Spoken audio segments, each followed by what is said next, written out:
Ինքը ինձ է դատի տվել, իսկ ինձ որ դատի է տվել,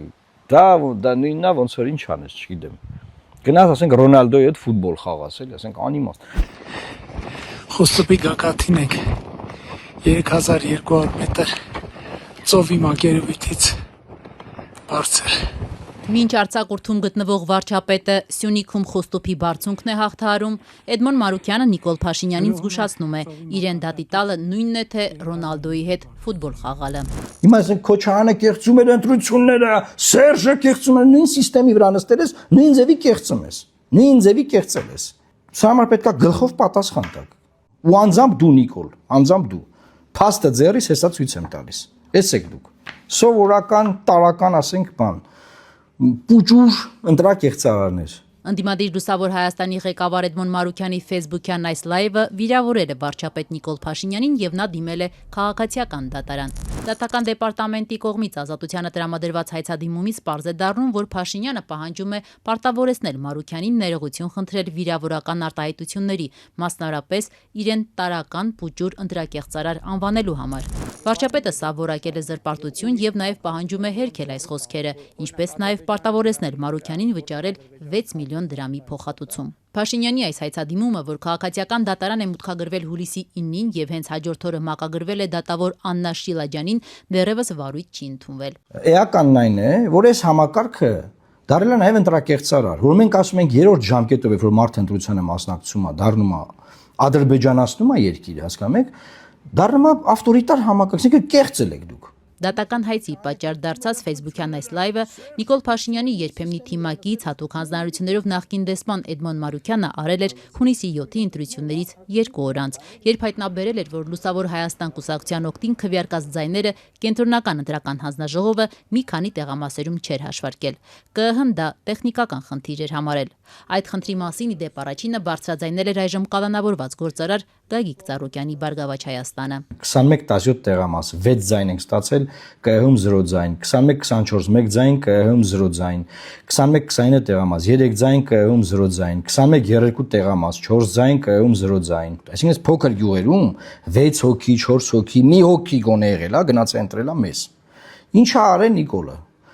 ԿԸՀ կայքամուտքագրե 0 ձայն։ Ինչի եմ ասում Նիկոլ, որտեվ համակարգը իշխանության է պատկանում։ Էդմոն Մարուքյանն արդեն խայտարակություն է որակել Փաշինյանի հայցադիմումը։ Ընդդիմադիր գործչի խոսքով վարչապետը փորձում է իրեն հետապնդել իր քաղաքական խոսքի համար, քանի որ այլ բան հնարավոր չի եղել գտնել։ Մարուքյանը համեմատություն է անցկացնում իր եւ ընտրություններին մասնակցած եւ այժմ տարբեր քրեական գործերով հետապնդվող կալանավորված գործարար Գագիկ Ծառուկյանի եւ երկրորդ նախագահ Ռոբերտ Քոչարյանի միջև։ Ես հարուստներ չունեմ, որ գան տանեն գլուխն ուտեն։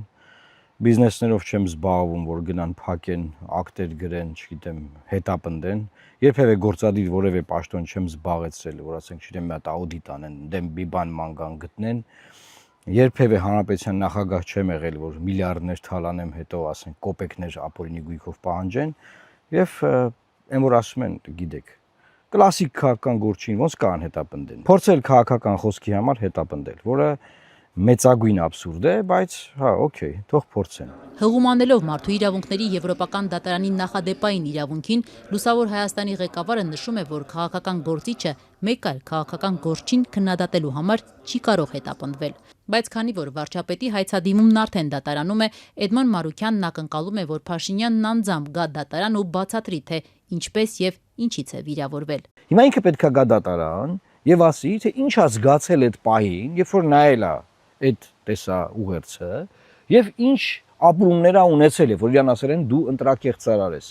եւ սկսի հիմնավորել, թե ինքը ոնց է վիրավորվել, որտեղ ուրիշ ձև չկա, որ ինքը կարող է այդ դատը կրել։ Վարչապետի փաստաբան Դավիթ Ավագյանն այսօր հրաժարվեց խոսել, ասելով, թե լիազորված չէ, ըստ փաստաբանի այս պահին հայցադիմումի մասին խոսելը նպատակահարմար չեն համարում։ Իդեպ Էդմոն Մարուքյանից բացի նույն օրը հուլիսի 9-ին վարչապետ Նիկոլ Փաշինյանը եւս մեկ հայցադիմում է ներկայացրել իր մեկ այլ նախկին թիմակցի Իմ քայլը խմբակցության նախկին պատգամավոր Սոֆիա Հովսեփյանի դեմ, մեջբերեմ իրեն տականք անվանելու եւ թվեր նկարելու մեղադրանքի համար։ Փաշինյանն այս հայցով եւս պահանջում է, որ Հովսեփյանը իրենից հրապարակային ներողություն խնդրի, նաեւ հերքի զրպարտությունը, միաժամանակ Հովսեփյանից պահանջելով 6 միլիոն դրամի փոխհատուցում։ Վարչապետ Նիկոլ Փաշինյանն ըստ Ալեքսի իրեն վիրավորելու եւ զրպարտելու համար ընդդիմադիր գործիչների դեմ դատական հայցեր ներկայացնելու մեծ փորձ ունի։ Անցած 2 ամսում նա միանգամից 3 հայց է ներկայացրել։ Հունիսին նա դատարան էր դիմել ուժեղ Հայաստանի առաջնորդ Սամվել Կարապետյանի դեմ, պահանջելով, որպեսզի վերջինս հերքի իր այն հայտարարությունը, թե ինքը Կանադայում տուն ունի։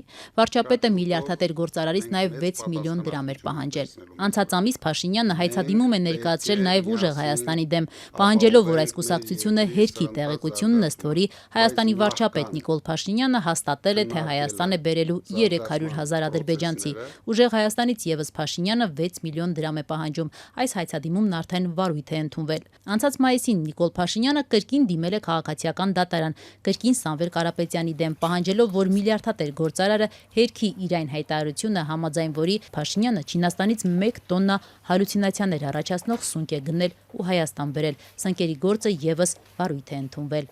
Ինք այնտեղ փորձել էր, դուրը եկել էր եւ իմ ինֆորմացիայով մոտարապես